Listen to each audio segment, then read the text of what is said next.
Halo Pak Bernard, kami dari kelompok pindahan. Sekarang kami akan mempresentasikan hasil web yang telah kami buat. Lalu, pertama saya akan menjelaskan proses input data. Masukkan NRP, contohnya NRP saya 19/7/2012. Lalu namanya Stefanus Kristianto dan alamat Cimahi, Fakultas Teknologi Informasi. Lalu setelah itu, klik button simpan data.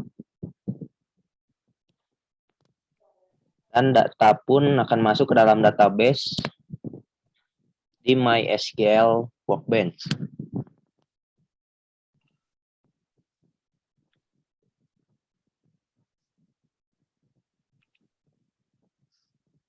Lalu sebagai contoh kedua, masukkan NRP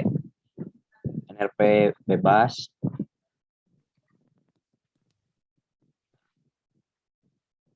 Namanya Ken Cahyadi. Alamat Bandung Rajawali. Fakultas Teknologi Informasi, simpan data. Lalu masukkan contoh ketiga.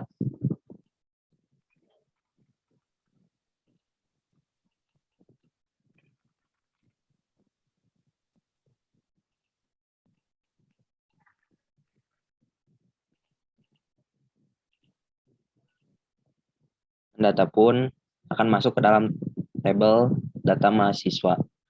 Lalu selanjutnya, menu edit dan delete akan dijelaskan oleh Ken.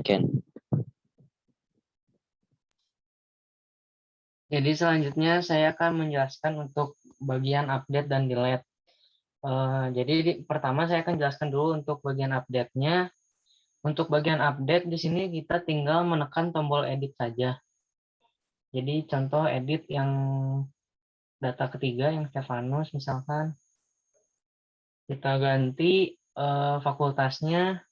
Jadi fakultas misalkan kedokteran. Lalu misalkan ganti nama juga bisa di sini NRP dan sebagainya. Kalau sudah, tinggal langsung simpan data saja. Nanti datanya akan langsung terubah juga otomatis. Begitu juga di MySQL Workbench-nya juga di sini bakal langsung juga otomatis terganti nantinya. Di Stefanus jadi kedokteran di sini. Lalu selanjutnya saya akan jelaskan untuk bagian delete-nya. Delete-nya juga di sini tinggal kita klik delete saja di antara di data yang ingin kita delete. Contoh misalkan data ke-1 kita delete.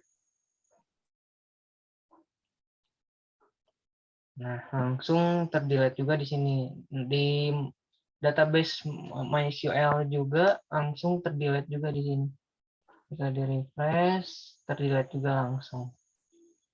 Seperti itu untuk bagian update dan delete. Selanjutnya untuk codingnya akan dijelaskan oleh Jonathan. Nah, di bagian coding ini kita menggunakan Visual Studio Code sebagai IDE-nya. Nah, di pertama-tama kita di sini buat variabel untuk nanti dilakukannya koneksi ke database dari web kita. Ini pengkondisian di mana kalau koneksinya tidak lancar, dia akan mengeluarkan alert seperti itu, bilang tidak bisa terkoneksi ke database. Lalu kita juga membuat inisiasi variabel. Ini variabel untuk data-data yang akan kita input ke database dari web. Di sini ada berbagai pengkondisian, ada untuk delete, ada untuk edit, dan simpan ini untuk ketika kita sudah mengisi data-data di web masuk ke database. Seperti ini pengkondisiannya. Di sini apabila terjadi gagal, misalkan untuk update, nanti dia akan ada notifikasi data gagal diupdate, dan kalau berhasil data berhasil diupdate. Begitu juga untuk input, kalau berhasil nanti dia akan berhasil masukkan data baru, dan kalau gagal, gagal memasukkan data.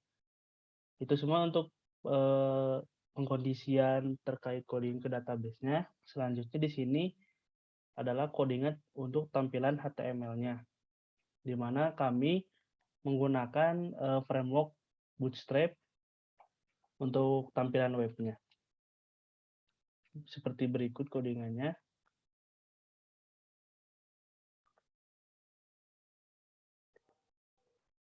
Nah, di sini ada opsi tadi yang untuk fakultas ada 9 opsi sesuai kita di Maranatha. Input juga untuk yang tadi submit yang button.